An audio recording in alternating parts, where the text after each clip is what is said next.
3장입니다. 1절. 그때에 세례 요한이 이르러 유대 광야에서 전파하여 말하되 뭐라 그럽니까? 회개하라. 천국이 가까이 왔느니라. 심플한데 얼마나 파워풀한지 몰라요. 자, 세례 요한의 이 선포를 4장에서 예수님이 그대로 받습니다. 4장으로 가보세요. 17절. 이때부터 예수께서 비로소 전파하여 이르시되 회개하라. 천국이 가까이 왔느니라. 세례 요한은요 어떤 사람입니까? 이사야라든가 말라기를 통해서 보면요 주의 길을 예배하는 자입니다. 여기서 주는 예수 그리스도죠. 메시아죠. 이 예수님이 본격적인 사역을 시작할 때 미리 뭐예요? 길을 닦아놓는 사역을 하는 사람으로 하나님께서 세례 요한을 이미 700년 전에 예언하셨어요. 하나님의 주권과 하나님의 뜻대로 정확하게 세례 요한하는 사람이 예수님보다 먼저 태어나서 이 사역의 길을 닦습니다. 그리고 이렇게 선포합니다. 회개하라. 천국이 가까이 왔느니라. 그래서 그건 길을 닦는 정도의 메시지고요. 예수님이 와서 그걸 받아서 할 때는 뭐예요? 성취적 입장에서 그걸 선포하는 거예요. 그러니까 질의 차이가 있어요. 내용은 근데 똑같아요. 그래서 내용을 한번 살펴봅시다. 귀납적으로 성경을 연구한다는 거는요. 1차적으로 단어 연구로부터 시작합니다. 백그라운드로 이제 전체 큰 그림을 그리기 위해서 우리가 내부 자료라든가 외부 자료를 총집해서 나름대로 결론을 내려가는 공부고요. 본문 공부를 할 때는 단어 하나하나를 공부하셔야 돼요. 이게 귀납적 성경 연구 방법론의 이 우선순위입니다. 단어 연구. 단어 연구를 하는데 단어 연구를 어떻게 하셔야 돼요? 우리가 갖고 있는 단어 개념으로 연구하시면은 성경에서 얘기하는 단어 개념과 굉장히 큰 차이를 가질 수밖에 없어요. 왜? 이 단어는요. 그리고 이 문장은요.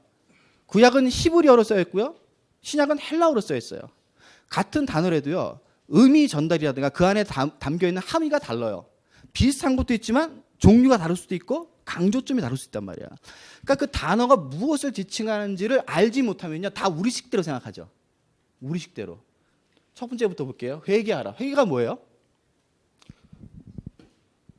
회개가 뭡니까? 정의해 보십시오. 이렇게 하면은 지금 시키진 않을게요. 이거 외에는 여러분이 생각을 안 해요. 회개 뭐예요? 지은 죄 하나님 앞에 고백하는 거. 그죠? 오케이. 자, 이렇게 문제는 시작됩니다. 회개는 그게 회개 아니에요. 그러니까 그래서 단어 연구를 하지 않으면요. 원어로 연구를 하지 않으면요. 성경의 충분한 뜻을 전달받을 수 없어요. 그거 어떻게 해요? 그래서 사람들이 지금 공부하는 거예요. 이제부터 하셔야 돼요. 예전 때는 그런 자료들이 너무 없어가지고요. 사제라든가 또는 리더들만, 그 특권층들만 자료들을 갖고 있었죠.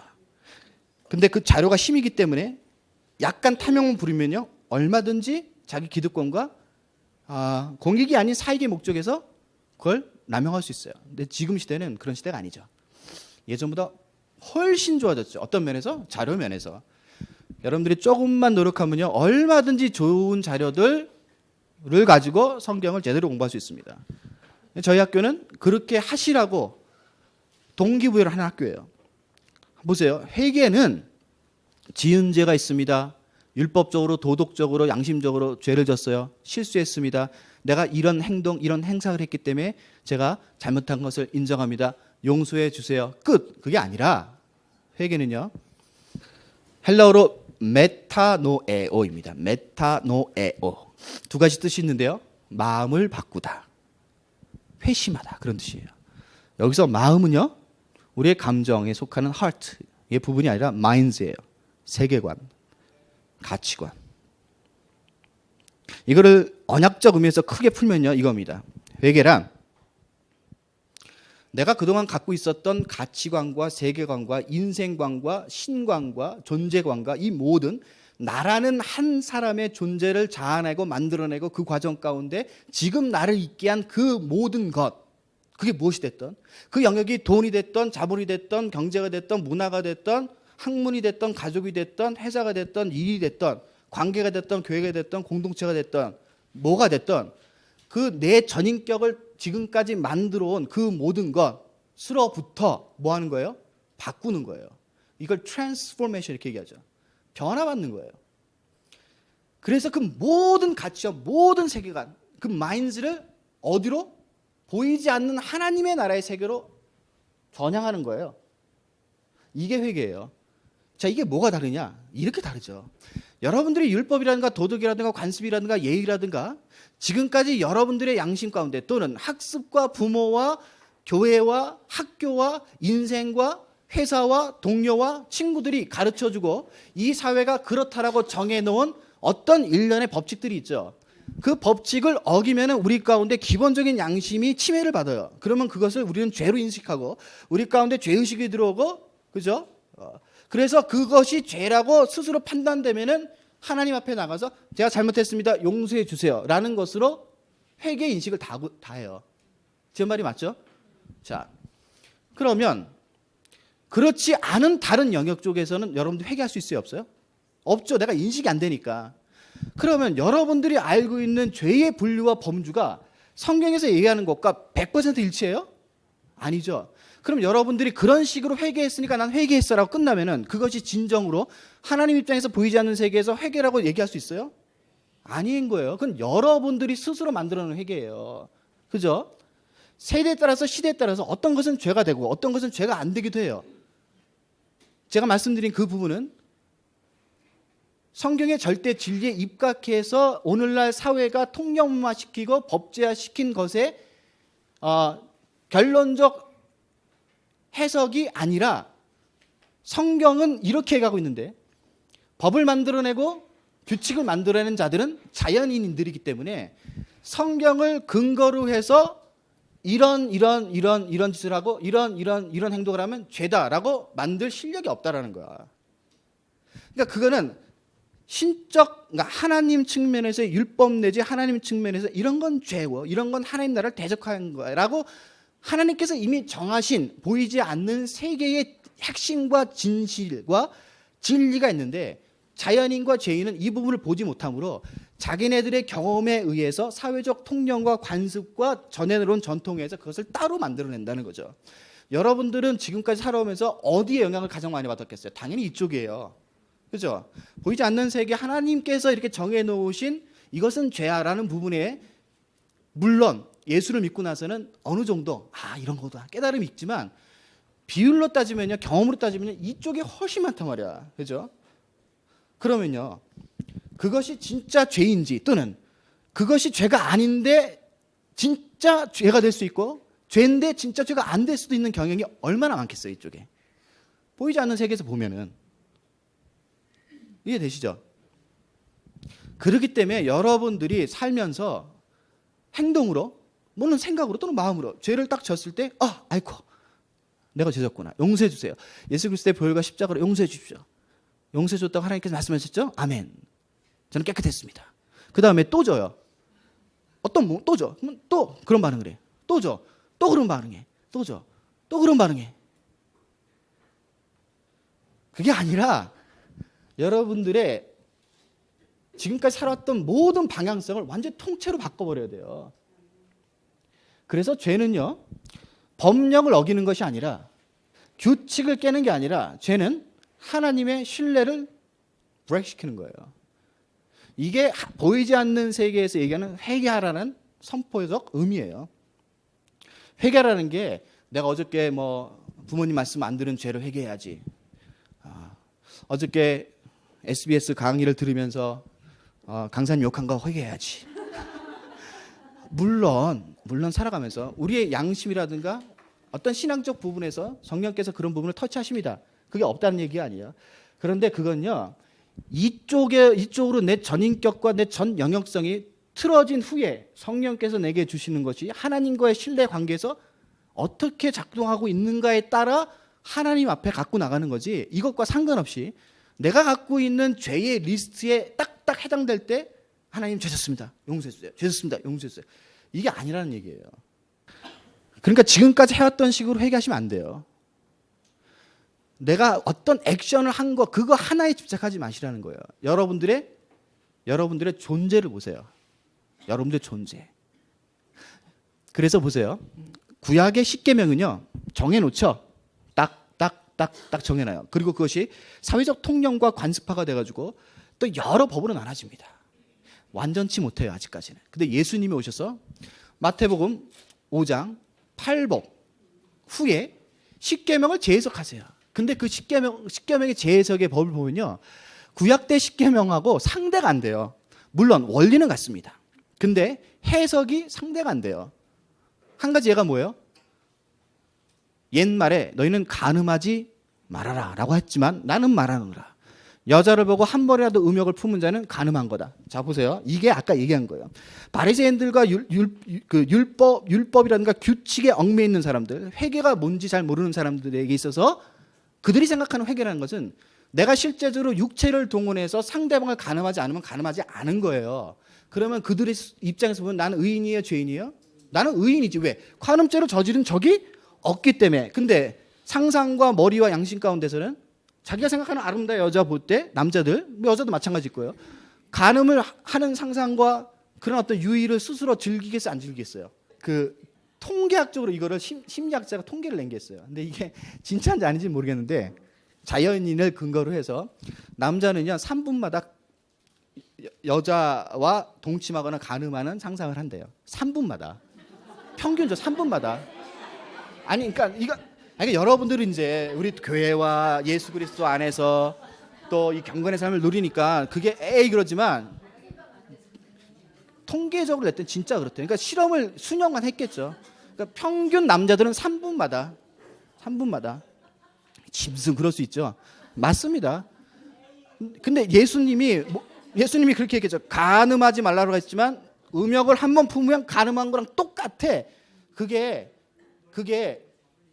관념적으로 얘기한 게 아니에요. 그것과 비슷하다잉 이런 얘기 아니야. 진짜 그거라니까요. 진짜 그거예요. 그럼 보세요.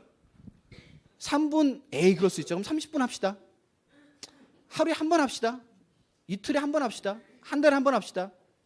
그러면 죄가 안 돼요? 평생에 한 번 해도 죄 아니에요. 죄예요. 예수 그리스도의 죄의 해석은 이렇게 갑니다. 그죠? 무슨 얘기하고 싶으신 거예요? 제가 아까 얘기했던 거예요.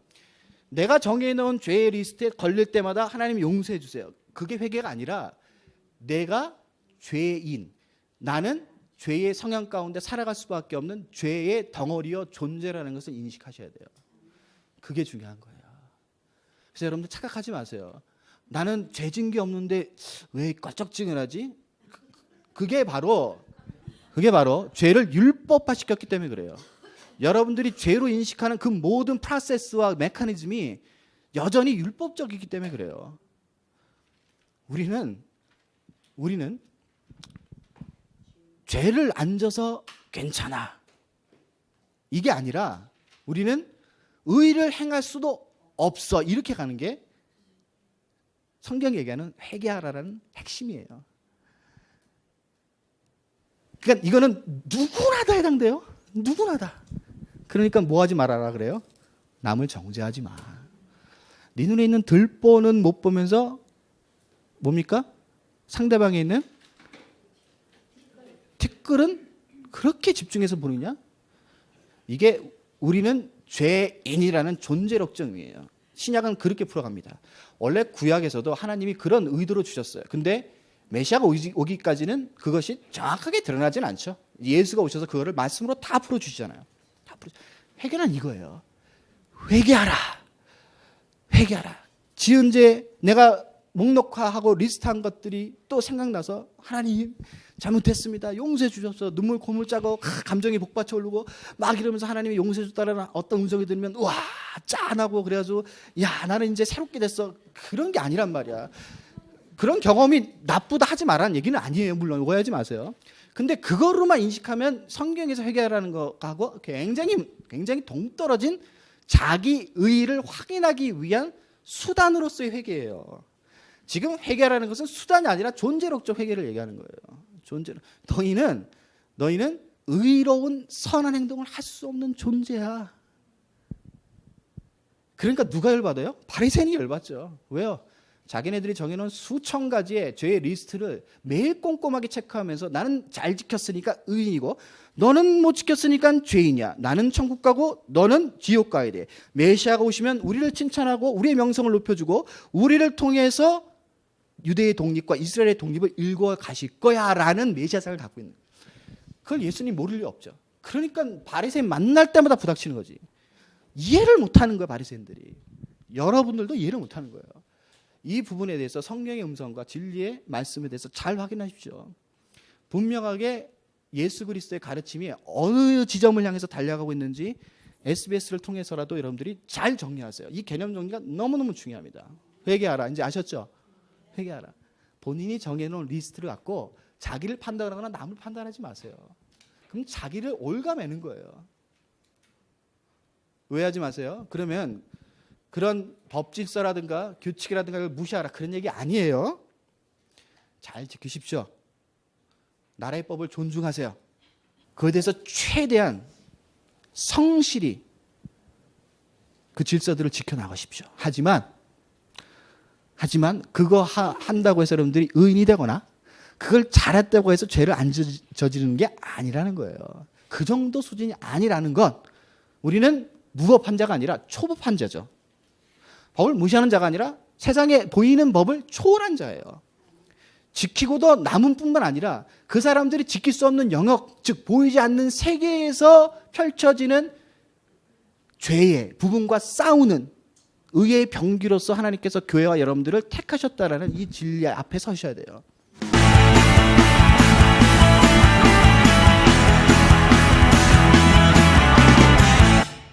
근데 우스운 게 뭐예요? 세상의 질서도 스스로 파괴하고 무시하는 사람들이 너무 많다라는 거. 이게 도대체 어떤 이율 배반이에요? 그러니까 이 진리에 대해서 성령과 하나님이 주시는 계시를 받지 않으면요, 자기 멋대로 되는 거, 바리새인이 되는 거. 이 부분을 우리가 통과해 나가게 되죠. 조금 길게 얘기했지만 회개하라 중요한 부분이기 때문에 약간 강조했습니다. 근데 다음이 더 중요해요. 어떻게 보면 회개하라, 뭐가 가까이 왔어요? 천국이 갖고 왔느라. 자, 이 얘기는 계속해서 해드릴 거예요. 근데 일단은 기본적인 개념 정리만 하고 넘어가도록 하겠습니다. 자, 신앙생활 하면서 여러분들 안에 있는 갈등의 원인, 갈등을 일으키는 제공, 이게 대부분이요, 어디에 있냐면 성경의 말씀의 뜻과 의미를 곡해하거나 오해하는 데서 시작돼요. 그죠?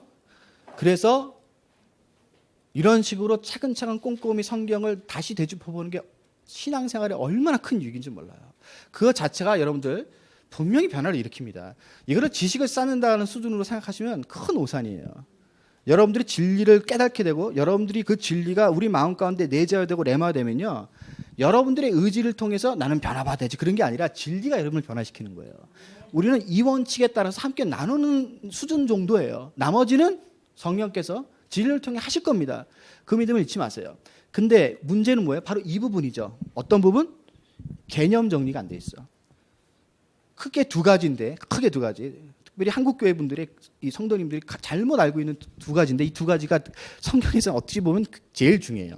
하나는 인간 편에서의 개념 정리고, 하나는 보이지 않는 세계, 하나님 나라의 편에서의 개념 정리인데, 인간 편에서의 개념 정리는 믿음이에요. 여러분, 믿음이 뭡니까? 하고 설명해 보세요. 옆분들에게. 아는 것 같지만 뭔지 잘 모른단 말이야. 그리고 아는 것 같아서 그렇게 설명했는데 성경을 다시 뜯어보면 그 개념이 아닐 경우가 굉장히 많다. 믿음 정리가 안 됐는데 내가 예수를 믿는다는 게 말이 안 되잖아요, 일단은. 그죠? 믿음이 뭔지 모르는데 어떻게 믿어요? 제 말이 이해가 안 되세요? 믿음이 뭔지 내 안에서 정리와 개념이 안 돼 있는데 내가 예수를 나는 믿습니다로 할 때 그 믿음은 도대체 어떤 믿음이에요? 애매모호한 믿음이죠? 나도 모르는 믿음이죠? 그럼 성경에서 믿으라 했을 때 애매모호하고 나도 모르는 믿음으로 믿으라 그런 거예요? 아니죠. 확실해 거야 되죠. 분명한 믿음이 뭔지에 대한 이야기를 성경 스스로 하고 있겠죠. 그런데 제가 보기에는, 이건 제 주관적인 생각입니다. 제가 보기엔 믿음이 뭡니까 하면은 다 성경과 다른 얘기를 한단 말이야. 굉장히 큰 문제죠. 신약에서 예수님께서 믿어라, 믿음이 적은 자요, 이런 얘기 많이 하세요. 그때 제가 믿음 정리를 해드릴 거예요. 다른 한 가지는 뭐냐면 천국의 개념이에요. 이건 이제 하늘나라 쪽에서의 개념인데, 천국이 뭐냐 얘기해 보세요. 그럼 이거죠. 죽어서 가는 곳. 여기에 오류가 생겨요. 여기에 큰 혼동이 있습니다. 제가 뭐 하나씩 다 조사해서 퍼센테이지를 나눈 건 아닌데요. 대략 이럴 것 같아요. 신약 성경에서 이야기하는 천국 또는 하나님 나라, 하늘나라의 개념은요, 사후의 세계에 가는 곳을 얘기하는 경우도 있어요. 근데 그런 경우는 100%에서 1%도 안 돼요. 나머지 99% 정도는요, 이 땅에서의 천국과 하나님 나라를 어떻게 맞이하고 누릴 건가에 대한 얘기예요. 근데 왜 그렇게 됐어요? 왜? 예수천당 불신주부터 시작해서 사형리라든가 구원 복음을 전할 때 항상 그렇게 얘기하고 우리는 끝난단 말이야. 당신 죽으면 지옥 가고 싶어요? 천국 가고 싶어요? 천국 가고 싶죠? 그럼 예수 믿으면 천국 갑니다. 끝이야. 그러면 이 많은 페이지를 왜 활용했겠어? 하나님이요. 역사가 왜 필요하고, 왜 예수께서 오셔가지고 이런 가르침을 계속 하셨겠어요? 결론부터 얘기합니다. 천국은요, 죽어서 가는, 그러니까 사후의 세계에 가는 어떤 이 세상이 아닌 다른 장소가 아니에요. 봐요. 사후의 다른 세계로 옮겨간다는 론이 이혼론이에요. 근데 내가 가본 적이 없잖아. 그러니까 이걸 뭐예요? 이혼론이란 띠오리를 만들어서 이걸 양등분해가지고 사람들을 갈라놔요. 너희들 이혼론 알아? 너희들 천국이 뭔지 알아? 모르지? 나는 안다? 그걸 알아야지 천국 간다? 이게 이제 헬라 철학의 시작이에요. 이데아 사상. 그걸 딱 갈라놓는단 말이야. 이론을 파괴해버리죠. 그러니까 우리 안에서도 은연중에 학습되어 온 이론이 천국과 하나님 나라가 나올 때마다 장소적 개념으로 생각하게끔 우리를 만들어가요. 장소가 아니에요. 천국은 장소가 아니라 또 오해하실까봐. 그럼 우린 죽어서는 그 뭐냐? 죽으면은 아무데도 안 가냐? 그런 의미가 아니에요. 성경에서 얘기하는 천국과 하나님 나라가 뭔가를 본문을 통해서 확인해야 되잖아. 내가 갖고 있는 예수 천당 불신주의 얘기가 아니란 말이에요. 근데 우리는 그걸 다 그런 식으로 이해해. 그러니까 천국은 뭐냐? 개념 정리부터 하시다. 천국 바실레이아입니다. 헬라어로는 바실레이아. 이게 헬라어인데 이거는 바실류오라는 헬라어에서 파생된 단어입니다. 바실류오는 무슨 뜻이냐? 통치하다, 다스리다. 이런 뜻을 갖고 있어요. 천국은 뭐냐? 장소적 개념이 아니라 통치 개념이에요. 통치 개념. 누구의 통치를 받느냐에 따라서 천국이요 하나님 나라예요. 죽어서 가는 천국 없다는 얘기가 아니라 예수님이 이 땅 가운데 오셔서 천국과 하나님 나라를 그렇게 많이 얘기하셨는데 죽어서 가는 천국이라면 왜 그렇게 제자도에 많은 얘기를 천국이라는 이름을 했을까요? 그냥 한마디 하면 되잖아. 나 믿어? 죽으면 천국 가 끝. 그러면 되잖아. 그런데 제자들이 뻘짓하면 데리고 와가지고 너 하나님 나라가 뭔지 알아? 하나님 나라는 씨앗과 같다? 그렇게 얘기를 시작한단 말이야. 씨앗과 같다 그러는데 그런 쭉 얘기들이 왜 이 땅에서 얘기되어져야 돼요? 이 땅이 천국이기 때문에 그래요. 이 땅이 하나님 나라이기 때문에 그래요. 통치적 개념이에요. 예를 들어볼게요. 한국에 가시면 광화문이라는 동네가 있습니다. 아실는지 잘 모르겠어요. 광화문 가면요, 이게 이순신 장군 동상이 딱 있고 교보문고가 있습니다. 아세요? 아 예. 또 뒤편에 가면요, 미대사관이 있습니다. 그죠?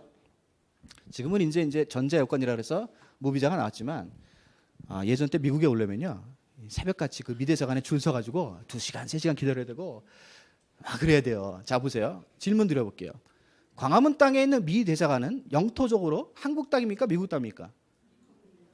영토적으로 한국 땅이죠? 그죠? 한국 땅입니다. 내가 한국 사람이죠? 내가 광화문에 있으면 한국 땅을 받고 살죠? 미 대사관도 한국 땅이에요? 미 대사관이 빌려 쓰는 것뿐이에요? 근데 우리는 왜 미 대사관에 들어가면은 한국법에 적용을 받지 않을까요? 이해되셨죠?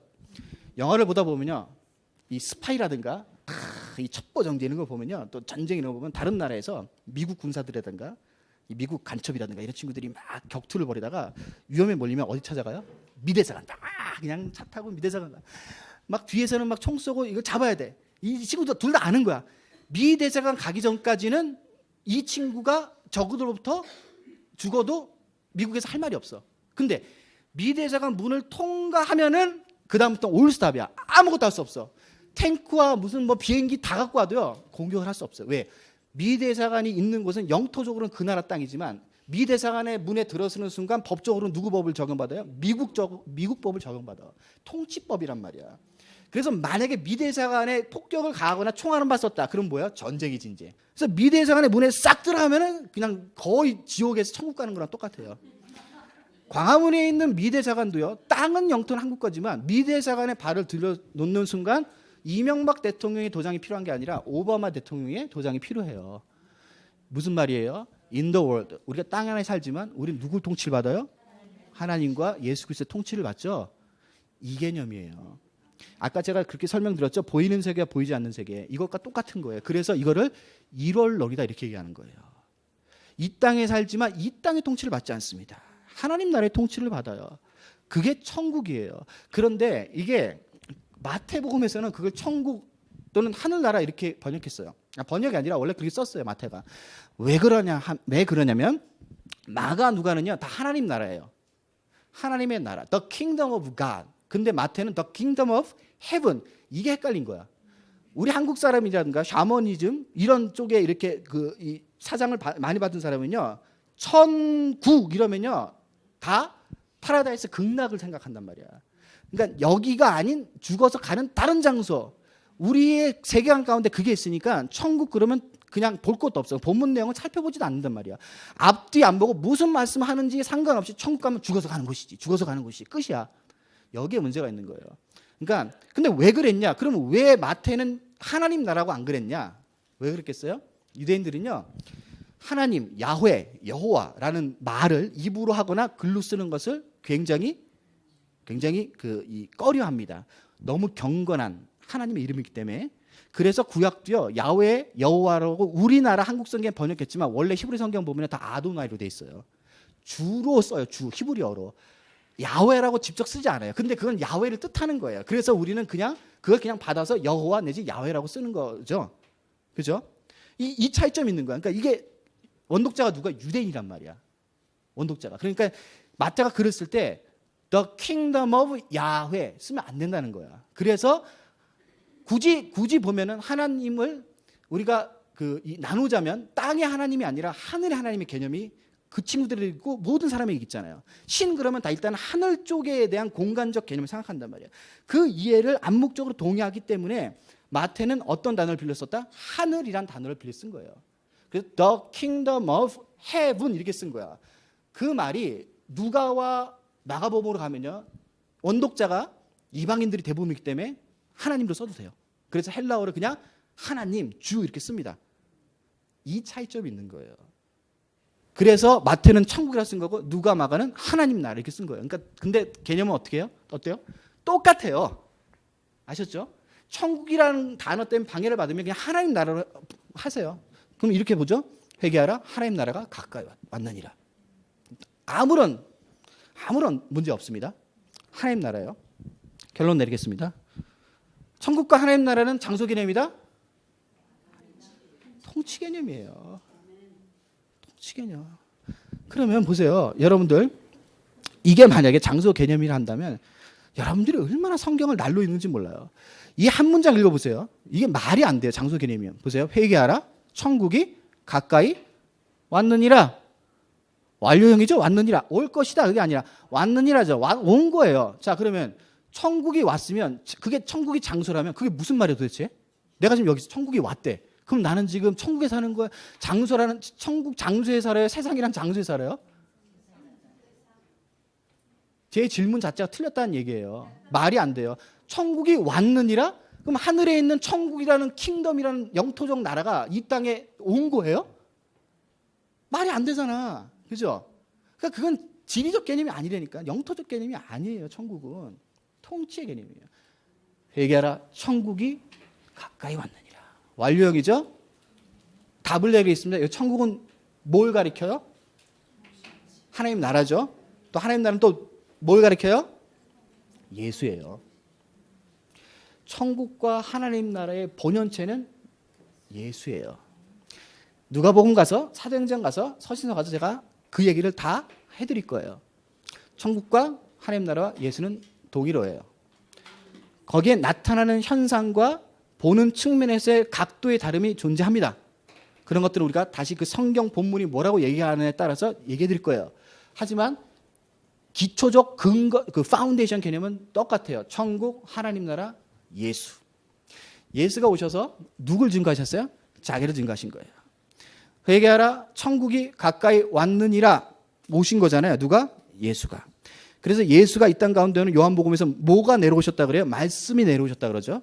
그리고 예수는 영원한 성전으로 내려오신 거예요. 그 성전이 있는 곳이 어디예요? 하나님 나라예요. 그리고 그 성전은 누구예요?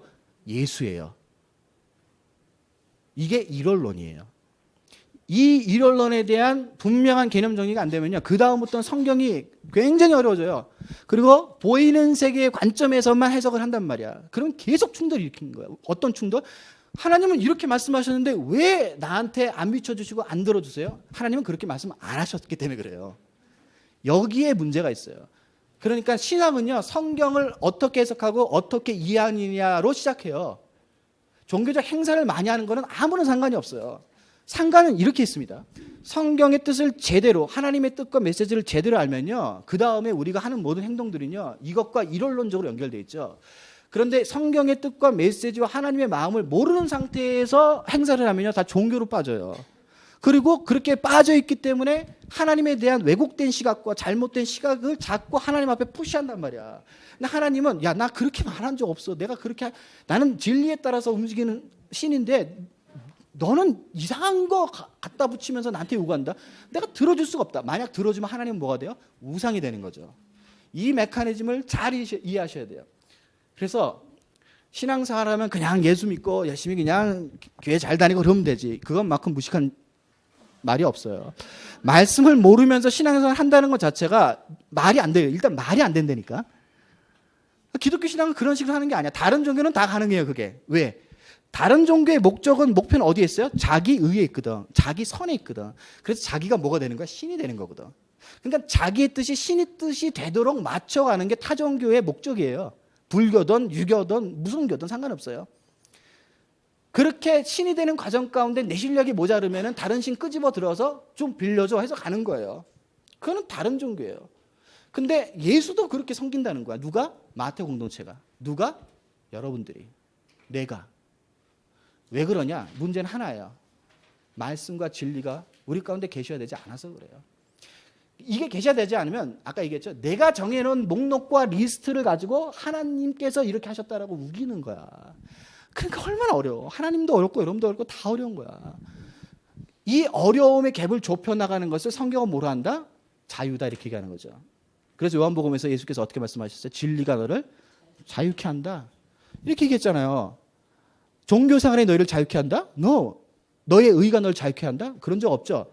도덕을 잘 지키고 율법을 잘 지키고 사회 통념상 좋은 사람이 되고 성공한 사람이 되면 자유케 된다? 그런 게 어딨어요. 여기에 어려움이 있는 거예요.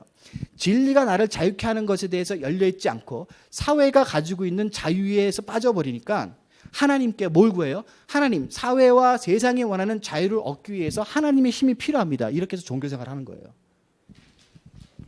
그래서 세례 요한이 이제 예수 그리스도가 오시는 그 길을 닦으면서 했던 사역이 두 가지죠. 뭐예요? 이 선포예요. 회개하라, 천국이 가까이 왔느니라. 그리고 두 번째 사역은 뭐예요? 세례를 주는 거예요. 세례를. 세례에 대한 깊은 의미가 있습니다. 아주 그 깊은 의미는 브렉 시간 갖고 하도록 하겠습니다.